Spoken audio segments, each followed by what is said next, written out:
Et si l'Afrique réinventait le commerce mondial des armes? Imaginez un instant, sur le continent africain depuis des générations, la question de l'armement a souvent été synonyme de dépendance, d'attente, de soumission aux volontés des grandes puissances. Pendant des décennies, l'Éthiopie, comme tant d'autres nations africaines, était condamnée à dépendre des puissances étrangères pour équiper son armée. Chaque fusil, chaque cartouche, chaque pièce détachée, tout venait de loin à des prix exorbitants et au rythme des jeux géopolitiques. Cette réalité n'était pas propre à l'Éthiopie.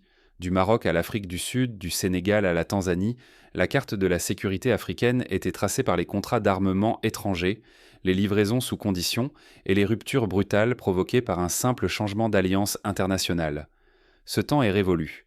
Aujourd'hui, au cœur de ses propres usines, l'Éthiopie fabrique et exporte ses munitions. Pour la première fois, une nation africaine s'invite à la table des grands exportateurs d'armes, affirmant sa place dans un marché longtemps verrouillé.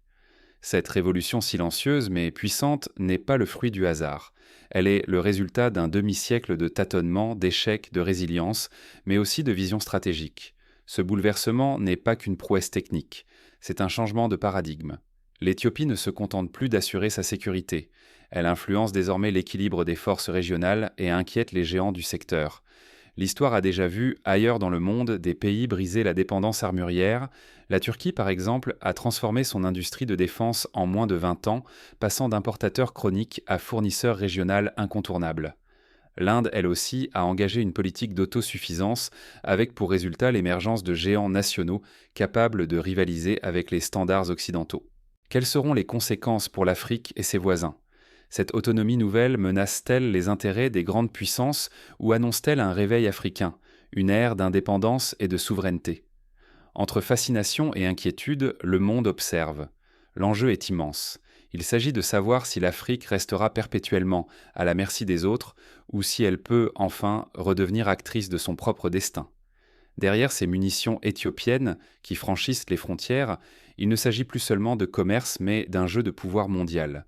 L'Afrique peut-elle vraiment réécrire les règles? L'Éthiopie ouvre la voie, mais à quel bouleversement le continent et la planète doivent-ils se préparer? Les leçons de l'histoire montrent que chaque fois qu'un acteur inattendu surgit sur le marché des armes, pensons à l'ascension d'Israël dans les années 70 ou à la montée en puissance du Brésil dans les années 90, les équilibres régionaux puis mondiaux s'en trouvent modifiés sur le long terme. Pour comprendre ce renversement spectaculaire, il faut remonter à l'époque où l'Éthiopie était sous la coupe des fournisseurs étrangers. Comment ce pays a-t-il transformé sa faiblesse en force? Pour répondre, il faut se pencher sur des décennies d'humiliation, de crise et de revirements diplomatiques qui ont forgé une volonté d'émancipation rarement égalée sur le continent. L'indépendance militaire n'a jamais été acquise en Éthiopie. Pendant des décennies, la sécurité du pays reposait entièrement sur la bienveillance de fournisseurs étrangers. À chaque nouvelle crise mondiale, un simple revirement d'alliance pouvait suffire à mettre à genoux l'armée éthiopienne. Ainsi, lors de la guerre contre la Somalie à la fin des années 70, la dépendance aux armes soviétiques s'est révélée un talon d'Achille. Lorsque Moscou a changé de camp, l'Éthiopie a dû improviser, recyclant du matériel obsolète ou bricolant des pièces de fortune pour tenir ses lignes. Cette dépendance était le fruit d'un héritage colonial complexe, d'accords internationaux contraignants et de pressions géopolitiques incessantes. Les armes et les munitions venaient presque exclusivement de l'extérieur, au gré des intérêts d'autres capitales et des caprices d'un commerce mondial inégal. Similaire à la situation du Vietnam dans les années 50 ou de l'Algérie indépendante qui, dans les années 60, a dû mendier des armes auprès de Moscou, de Paris ou de Pékin, l'Éthiopie voyait sa souveraineté restreinte par la diplomatie des canons. Pourtant, l'année 1987 marque une rupture. À l'ombre de la guerre froide naît le complexe d'ingénierie de munitions Amakó. Ce projet n'est pas anodin. Il résulte d'une alliance stratégique entre l'Éthiopie, la Corée du Nord et l'Union soviétique, chacun cherchant à avancer ses propres pions sur l'échiquier africain. À cette époque, plusieurs pays africains rêvent d'autonomie militaire, mais rares sont ceux qui osent se lancer dans la production locale. L'Égypte, par exemple, avait déjà tenté de bâtir ses propres usines d'armes légères dès les années 50, mais sans parvenir à exporter massivement. Au début, Amakó a une vocation modeste. Les premières chaînes produisent uniquement des balles de petit calibre destinées à l'infanterie. L'objectif n'est pas l'autarcie totale, mais d'assurer un minimum vital d'autonomie en cas de crise brutale. Cette stratégie rappelle celle adoptée par la Finlande après la Seconde Guerre mondiale. Incapable de rivaliser avec les arsenaux soviétiques, Helsinki a choisi de produire localement l'essentiel de ses munitions pour ne jamais se retrouver désarmé. Mais derrière cette initiative plane une menace sourde. Un seul embargo ou une crise diplomatique pouvait suffire à priver le pays de munitions, exposant l'Éthiopie à l'instabilité, voire à l'effondrement de ses forces armées. La souveraineté nationale ne tenait qu'à un fil, soumis aux intérêts changeants de partenaires étrangers. De nombreux pays, comme l'Irak des années 80, ont payé cher ce type de dépendance, se retrouvant isolés et vulnérables dès la première sanction internationale. C'est dans cette atmosphère de vulnérabilité que s'enracine le complexe Hamako. Bien plus qu'une simple usine, il incarne la volonté de l'Éthiopie de reprendre le contrôle de son destin militaire, même si cette ambition restait, à ses débuts, bridée par des obstacles techniques et politiques. L'Éthiopie engage alors une politique de formation intensive. Des ingénieurs sont envoyés se former à Pyongyang, à Moscou et même à Harbin en Chine pour maîtriser les secrets de la métallurgie avancée et de la balistique moderne. Cette démarche rappelle celle du Japon à la fin du XIXe siècle, lorsqu'il a envoyé des délégations entières en Europe pour apprendre les technologies militaires les plus avancées. Pourtant, Hamako n'est qu'une première étape. Ce qui va suivre bouleversera à jamais la place de l'Éthiopie sur la scène militaire africaine, car la vraie rupture intervient à la chute de la guerre froide, lorsque les anciens alliés disparaissent du paysage, laissant l'Éthiopie face à ses propres démons, mais aussi à ses propres ressources. Quand les alliés s'évanouissent, seule l'ingéniosité nationale subsiste. À la chute de la guerre froide, l'Éthiopie perd soudainement le précieux soutien de l'Union soviétique. Plus aucun partenaire ne garantit la fourniture d'armes ou de munitions. Pour un pays encerclé par l'incertitude et les tensions, cette dépendance expose à un péril mortel. Le cas de la Yougoslavie, brutalement isolée au début des années 90, offre un exemple saisissant des dangers de la dépendance extérieure.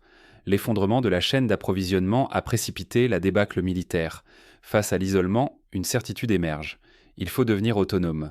L'industrie nationale doit se réinventer, innover, s'étendre pour préserver l'armée. Il n'est plus question de compter sur la générosité instable des puissances étrangères. Il faut prendre en main sa propre destinée industrielle. Cette prise de conscience partagée par d'autres pays du Sud global va façonner la trajectoire industrielle de l'Éthiopie pour les décennies à venir. C'est dans cette urgence que Hamako change de cap. Autrefois, ces ateliers ne produisaient que des cartouches basiques d'infanterie.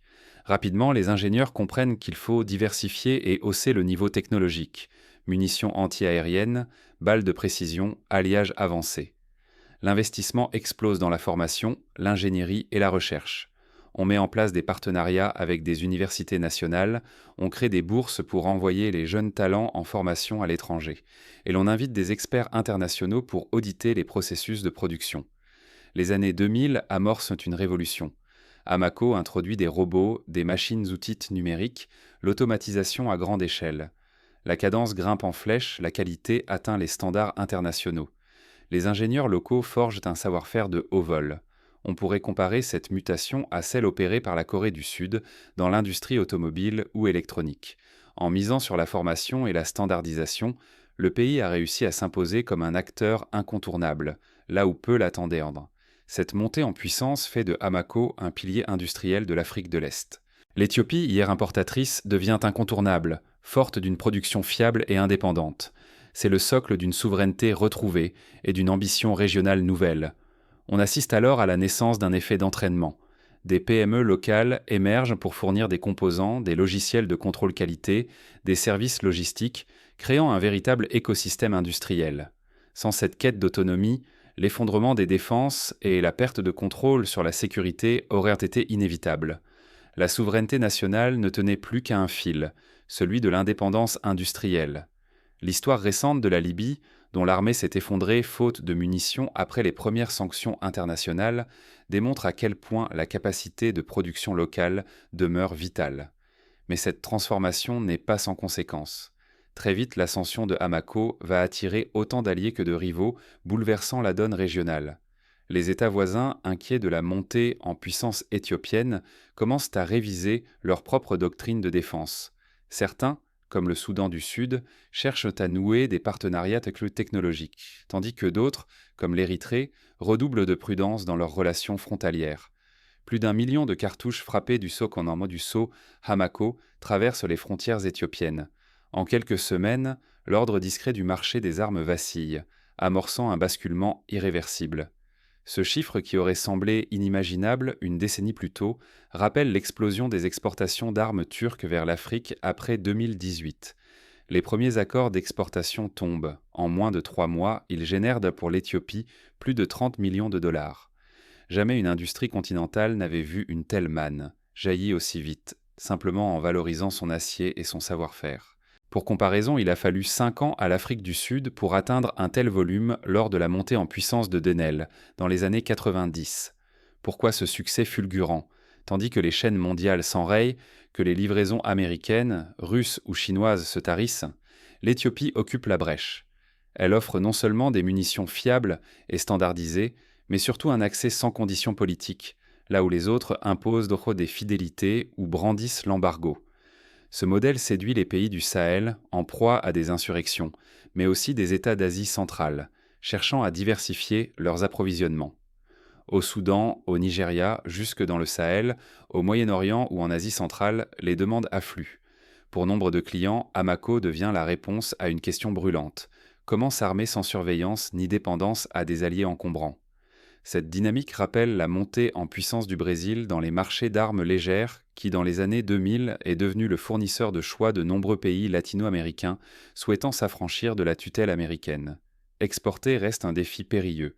Il faut organiser des transports discrets, tisser des alliances diplomatiques, naviguer entre les risques logistiques et les périls politiques. À chaque cargaison, l'Éthiopie affine sa maîtrise des arcanes du commerce stratégique mondial. L'expérience montre qu'il faut développer un réseau de transit sécurisé, éviter les routes trop surveillées et anticiper les risques de piraterie ou d'interception en mer Rouge. Mais cette ascension spectaculaire a un prix. Les anciennes puissances, surprises puis irritées, ripostent, pression, menaces de sanctions, campagnes de discrédit. Le souffle froid de l'isolement s'infiltre alors que l'Éthiopie jongle entre l'appât du gain, la soif de puissance et le risque de provoquer la colère de rivaux mieux établis. Le cas récent de la Turquie, menacée de sanctions pour l'exportation de drones vers la Libye, résonne à Addis Abeba comme un avertissement. Pour Addis Abeba, le pari est vertigineux. Gagner en influence, en autonomie, en prospérité, mais au prix d'une vulnérabilité nouvelle face au grand jeu mondial. Amakco n'est plus seulement une usine. C'est un symbole de souveraineté et désormais une cible. La moindre faille, un incident de qualité, une livraison illicite, une fuite d'informations pourrait servir de prétexte à une campagne de déstabilisation internationale. Au-delà des frontières, la révolution industrielle éthiopienne intrigue et inspire. D'autres nations africaines observent. L'exportation d'armes par l'Éthiopie marque-t-elle l'aube d'une ère nouvelle pour la sécurité et l'économie du continent? Au Nigeria, des stratèges étudient la possibilité d'adapter le modèle Amakco à leur propre contexte, tandis qu'au Ghana, on commence à investir dans la formation d'ingénieurs en balistique. Mais derrière l'essor fulgurant, les tensions s'accumulent. Jusqu'où l'Éthiopie peut-elle repousser les limites avant que l'équilibre ne se rompe? Le scénario nigérian, où la montée en puissance d'un producteur a provoqué une réaction en chaîne de la part des voisins, pourrait-il se reproduire à plus grande échelle? Et si l'avenir de la souveraineté africaine s'écrivait dans ces usines d'armement? Ce pari, longtemps impensable, devient concret grâce à l'exemple éthiopien.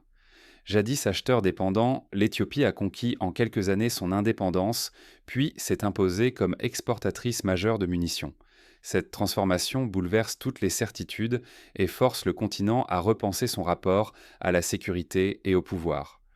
On se souvient que l'Inde, en industrialisant sa défense, a non seulement renforcé son armée, mais aussi stimulé son économie nationale, créant des milliers d'emplois et forgeant un sentiment de fierté collective. Rompre avec la domination des fournisseurs occidentaux ou orientaux paraissait impossible. Pourtant, Addis Abeba a franchi ce cap, prouvant qu'un pays africain peut s'émanciper, même sous la pression d'intérêts extérieurs. Ce succès n'est pas une anomalie. Il est le fruit d'une stratégie mûrement réfléchie, d'investissements colossaux et d'une volonté politique inébranlable. Pour les jeunes ingénieurs éthiopiens, Amakco devient un symbole d'espoir, un lieu où s'inventent les technologies de demain. Première leçon, l'autonomie industrielle exige rigueur et patience. L'Éthiopie n'a pas seulement construit une usine, elle a érigé Amakco, un écosystème où la formation, la recherche et la production avancée interagissent. Chaque étape fut planifiée, chaque risque anticipé. Mais la tentation de croître trop vite guette toujours. Un excès d'ambition pourrait menacer la qualité, la sécurité ou la transparence au détriment de la crédibilité durement acquise. Le cas du Pakistan, qui a souffert de scandales de corruption et de défauts techniques dans ses exportations d'armes, rappelle que la vigilance doit être constante. Deuxième leçon, l'avenir passe par la solidarité Sud-Sud. Plutôt que d'imiter les modèles anciens de dépendance, l'Éthiopie peut désormais partager son expertise.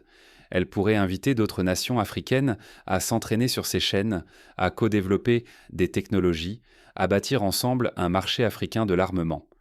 Imaginez un instant, si 5, 6 ou 10 États africains unissaient leurs moyens et harmonisaient leurs normes, l'Afrique pourrait enfin contrôler ses propres ressources stratégiques.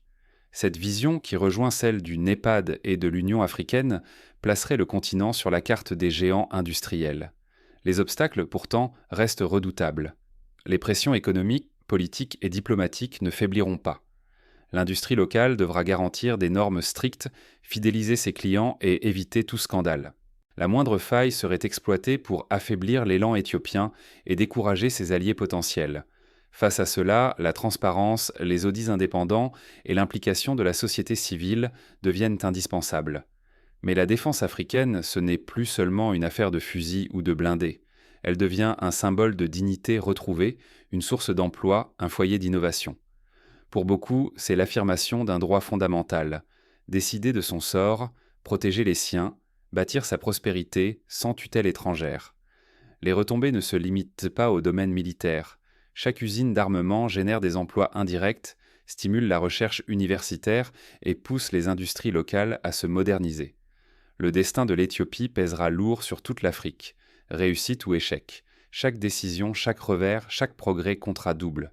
Désormais, rien ne sera plus comme avant. Le succès de Hamaco pourrait accélérer la création de consortiums africains dans d'autres secteurs stratégiques comme l'aéronautique ou les technologies de l'information. La partie ne fait que commencer. Le monde entier retient son souffle. Les chancelleries occidentales observent avec nervosité, tandis que Pékin et Moscou ajustent leur stratégie pour ne pas perdre pied sur un marché qu'ils estimaient acquis. Mais derrière l'exploit éthiopien, quelles fissures commencent à apparaître ?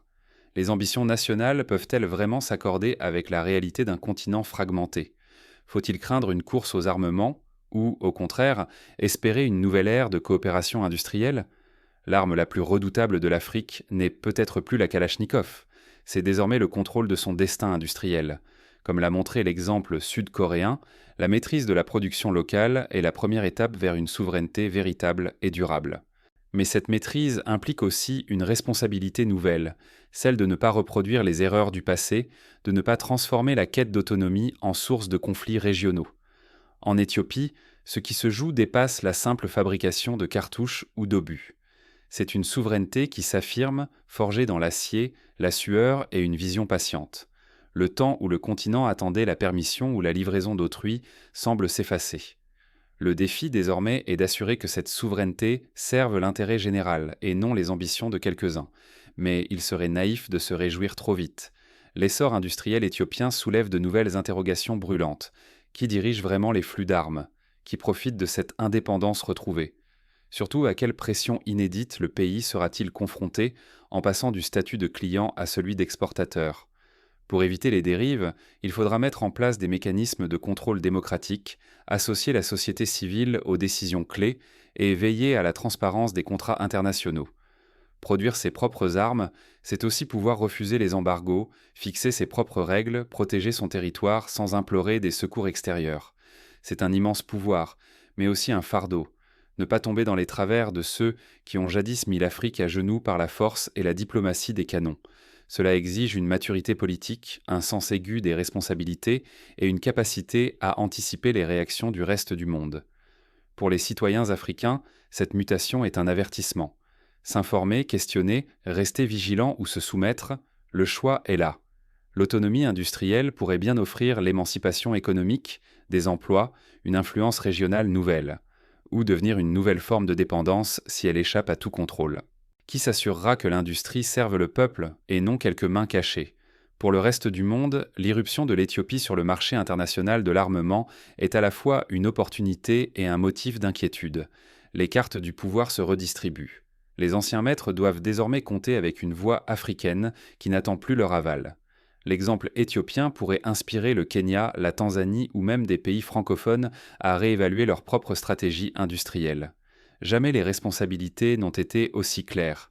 L'Afrique ne s'émancipera pas en imitant les modèles d'hier, mais en inventant ses propres règles. Le pari éthiopien peut inspirer d'autres nations ou, à l'inverse, raviver les tensions régionales. C'est à chaque pays, à chaque citoyen, de décider s'il veut rester simple spectateur ou devenir acteur de cette transformation historique. Aujourd'hui, la véritable arme, c'est la capacité à penser, organiser, anticiper. Les machines tournent, les usines produisent, mais sans conscience collective, aucune victoire n'est durable. La leçon de l'Éthiopie est simple.